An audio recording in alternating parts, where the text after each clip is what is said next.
Hay una frase que Viktor Frankl, el famoso psiquiatra austríaco que pasó los horrores de los campos de concentración nacionalsocialistas y que escribió después un libro que es uno de los 10 libros más influyentes del siglo XX, El hombre en busca de sentido. Él cita una frase de Nietzsche que dice: el hombre es capaz de cualquier cómo si tiene un porqué. Me parece siempre me resulta muy interesante esto del cómo y del porqué, y que en el fondo, cuando uno tiene un sentido, un objetivo, amor en el fondo, ¿no? Después uno encuentra los medios o la salida, ¿no? ¿Hay algo de esto en la idealización del suicidio, una pérdida del sentido? Sí, sí, categóricamente sí. El punto es justamente pensar en esta situación de un sinsentido de la vida, ¿no? Justamente a qué se aboca cuando uno está trabajando en el área de asistencia clínica, sí, a poder descubrir todos esos puntos oscuros que lo llevaron a construir un pensamiento de ideación suicida y poder empezar a deconstruir y a construir nuevos caminos de vida, encontrar un motivo para poder seguir adelante y tal vez en muchas ocasiones, ¿no?, encontrarle un sentido a la vida que nunca fue pensado por la persona. Esto es algo maravilloso, ¿no?, porque justamente ahí nuevamente empieza a surgir el milagro de la vida, esa reconexión donde la vida empieza a tener un nuevo sentido y la vida se abre camino sola. Eso es algo interesantísimo en este planeta, porque la realidad es que con muy poquito, un poco de agua y un poco de oxígeno, la vida se abre camino. Y esa agua y ese oxígeno tienen muchas veces que ver con una mirada de aliento desde el sí mismo, a poder decir, yo voy a poder. Pero ese voy a poder es algo que se tiene que construir, porque la persona lo abandonó, o tal vez no lo tuvo nunca. Sí, creo que quizá no lo tuvo nunca, digamos, en general supongo que no. De hecho, Frank, él cuenta de que la mayor parte de las personas que se suicidaban en los campos generalmente lo hacían agarrándose de las alambres electrificados, ¿no?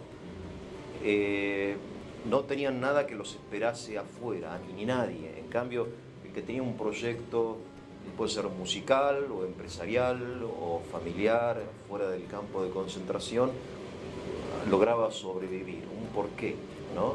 Ahora es difícil, no teniendo un porqué, afrontar dificultades en la vida, ¿no? Yo lo veo un poco como, siempre yo soy cura y desde lo religioso también, ¿no? El tema de la finalidad de la vida, el sentido de la vida, creo que es importante esto.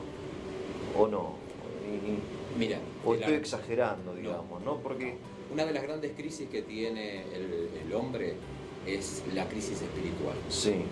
Y frente a esto tuvimos la oportunidad, transitando el territorio de la República Argentina, de contar Sí. en las capacitaciones y en los cursos que dictamos con sacerdotes, ¿sí?, con religiosas que fueron de alguna manera convocadas a través de algún obispo de algún territorio, para poder acompañarnos en estas capacitaciones y poder entender justamente en qué momento es el momento adecuado y oportuno para poder trabajar en este quiebre interno que tuvo la persona y que tiene que ver con un quiebre espiritual. Muchas veces uno acude a poder llamarlo a la reflexión, a la atención, al contacto nuevamente, ¿sí?, como un acto desesperado a que se pueda agarrar desde algún lugar.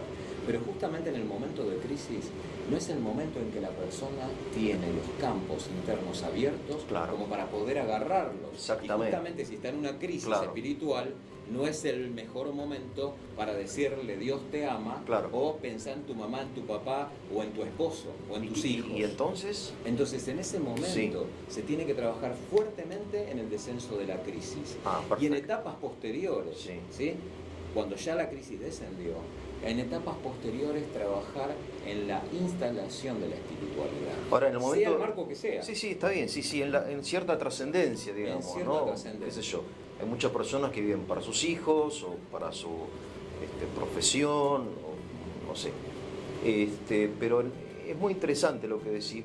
O sea, en el momento de crisis emocional, los padres, amigos, docentes, ¿cómo tenemos que actuar? Porque no podemos llamarlo una reflexión metafísica cuando uno tiene una explosión emocional. No está en condiciones, ¿no? Justamente. Entonces, lo más importante es alentarlo, ayudarlo sí, a que pueda expresar, a que pueda hablar. bien. A que se desahogue, que hable. A que suelte, a que Bien, pueda a que decir lo que le está sucediendo, Qué bien. a que pueda poner en palabras cuál es su frustración Bien. o su punto de enfoque relacionado a quiebres relacionales. Sí. Muchas veces hay crisis con papá, con mamá, que sienten los chicos que no los comprenden. Entonces el punto está en que la persona, papá, mamá, docente, tiene que aprender a tomar un poco de distancia, Sí. a no estar defendiéndose en lo que está cuestionando este hijo y a poder escuchar qué me está diciendo, por dónde viene esta historia. Lo que pasa es que lo que te estoy diciendo no es tan fácil cuando muchas veces estamos atravesados por situaciones complejas, claro, dentro de los contextos. Quiero decir, en una escuela, el apuro que tiene un docente por salir de la escuela e irse a otro lugar, un papá o una mamá que puede tener crisis económicas o violencia familiar. Claro, Entonces no es tan fácil poder decirle a un papá y a una mamá, detenete y escuchá, porque justamente esa escucha tiene que ser una escucha respetuosa, activa y profunda, para ver en dónde esta persona que tengo enfrente está desprendiéndose de a poco. Claro, porque uno no puede pretender que una persona que está pasando una crisis se abra espontáneamente, digamos, bueno, contame qué te pasa, y no. Uno tiene así. que tener paciencia, esperar, como ir por caminos, invitarlo, no sé, a hacer un campamento, a pasear, o sea, buscar una circunstancia. Se requiere tiempo, paciencia, dedicación. Justamente, ¿no? El tema, yo cuando me refiero a ese punto, yo digo, nosotros tenemos que contar con un tiempo sin tiempo. Un tiempo sin tiempo. Un tiempo sin tiempo, Claro. porque acá lo más importante no es el apuro que yo tenga, sino la vida de este otro que se está pagando. Claro. Entonces, es un tiempo sin tiempo. Claro, y esto lo vemos no solamente en intervenciones que podemos encontrar en algo cotidiano como una familia o una escuela, sino que también lo vemos en la vía pública con un desconocido. Claro, Cuando sí, se sí. interviene en una crisis suicida en la vía pública, donde interviene la policía, los bomberos, justamente ahí es donde uno tiene que tener un tiempo sin tiempo. La intervención en crisis es específica, especializada y por sobre todas las cosas respetuosa de ese otro que tiene que decir. Y cuanto más tiempo nosotros ganemos en que la persona nos cuente, nos diga, estamos ganando tiempo para que se quede en la vida, para que se quede con nosotros. Claro, pero tenemos un grave problema que vivimos apurados. En realidad, vivimos apurados, me da la impresión, ¿no? Y escuchamos poco. Y escuchamos poco. Y escuchamos poco. Y entonces decimos, bueno, a ver, contame por qué te querés suicidar. Es ridículo. Es ridículo, pero es real. Porque lo que le está pasando a ese otro es eso. Entonces, si nosotros nos sacamos de la cabeza el tabú del poder hablar del tema, le estamos dando la posibilidad y el camino para que el otro se exprese. En ese sentido te hago entonces una pregunta contraria. Suponete que yo tenga me surja en un momento un pensamiento suicida, por la razón que sea. ¿Qué tengo que hacer? ¿Guardármelo? ¿Comunicárselo? ¿A quién? Se lo digo a mi docente, a mi papá, a mis amigos. En general, lo ¿Cómo que yo es? recomiendo Sí. es siempre pedir ayuda. Siempre pedir ayuda. Claro. Pero la realidad es que esta persona ya ha pedido ayuda. ¿Y sabes lo que ha sucedido? Han desestimado esta sensación, esta situación, esta marcación. Sí. No, pero vos sos linda, ¿cómo vas a decir eso? Tenés todo. No podés pensar que te vas a quitar la vida si tenés todo.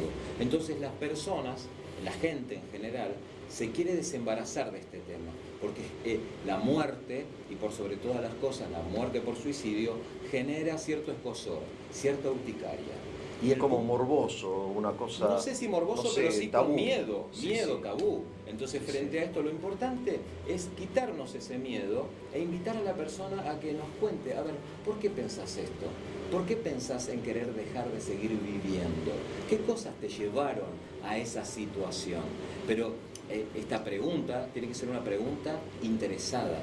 Esto quiere decir una pregunta donde yo le esté demostrando al otro que verdaderamente me interesa Claro. lo que me va a decir. No Claro. agarrar y decir, bueno, Sí, no ¿sabes formal, qué? claro. ¿Sabes? Estoy mirando el reloj y ¿sabes qué? Me parece que me tengo que ir. ¿Qué te parece si Claro. lo charlas con la preceptora o lo charlas con la profesora que viene después?